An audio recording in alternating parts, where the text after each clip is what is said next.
Bonjour tout le monde, j'espère que vous allez bien. Aujourd'hui, je vous partage la recette des crêpes turques, une recette très délicieuse et très gourmande, simple, rapide et facile à réaliser. Là, je commence directement par la sauce. Donc, je fais réduire les oignons avec un petit peu d'huile. Ensuite, je rajoute les poivrons. Pareil, je les laisse réduire environ 5 à 10 minutes.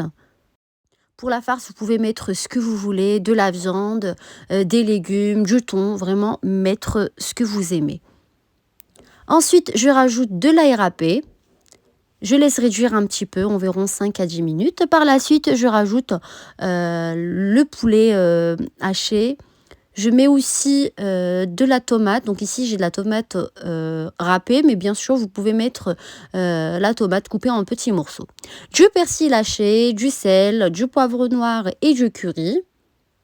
Je continue de mélanger encore une fois, je recouvre et je laisse mijoter de côté. Donc pour ma sauce, je ne rajoute jamais d'eau. Entre-temps, je reviens à la pâte. Dans un récipient, je mets la farine tamisée. Je rajoute la levure boulangère, le sucre. Je mélange bien le tout. Par la suite, je rajoute du sel pour pas que le sel soit en contact direct avec la levure boulangère. Ensuite, je ramasse la pâte avec du lait tiède. Là, je pétris pas vraiment la pâte, je ramasse juste la pâte avec le lait, voilà, jusqu'à ce que j'obtienne une pâte homogène.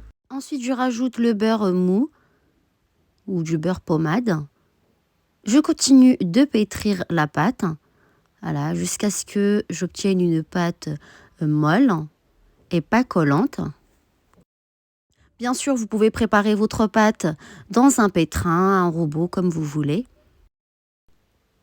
Là, je laisse la pâte reposer environ 30 minutes, 1 heure, ou sinon je peux la travailler directement. Ça m'arrive de la travailler directement, la laisser reposer environ 15 minutes et la travailler directement, donc l'utiliser directement. Voilà. Ici, j'ai doublé les quantités. De toute manière, vous aurez tous les ingrédients en barre de description, comme toujours, bien détaillés. Juste qu'ici, j'ai doublé les quantités. J'ai mis 500 g de farine à la place de 250 g. Je découpe la pâte en plusieurs pâtons. Je ne me rappelle plus combien ça me donne avec 250 g de farine en crêpes turques.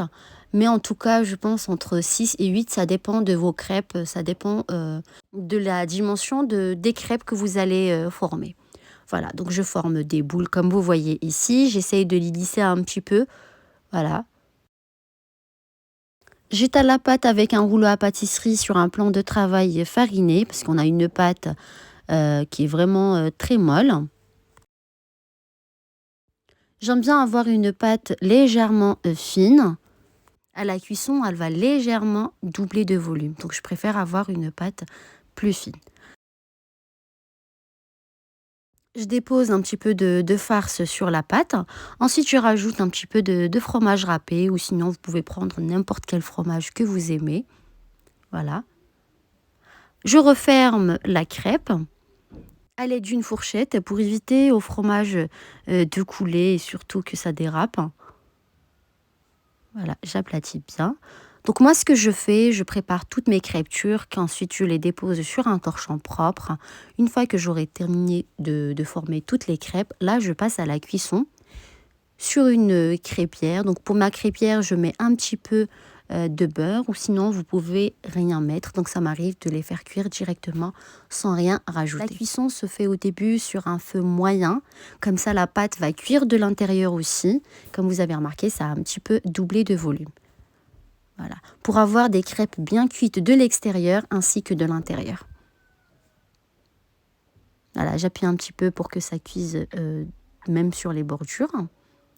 Et je fais cuire aussi les côtés. Voilà, vous pouvez ne pas les faire cuire. Moi, je préfère que ça soit bien cuit. Vous pouvez badigeonner vos crêpes une fois qu'elles sont cuites avec un petit peu de beurre et de persil. Moi, je préfère les laisser comme ça, nature. Voilà. Si vous remarquez encore une fois, les crêpes, elles ont légèrement doublé de volume. J'espère que la recette d'aujourd'hui vous a plu. C'était très simple, rapide et surtout très délicieux. En tout cas, moi j'aime beaucoup. Allez, donc je vous dis à très bientôt, Inch'Allah, pour de nouvelles recettes.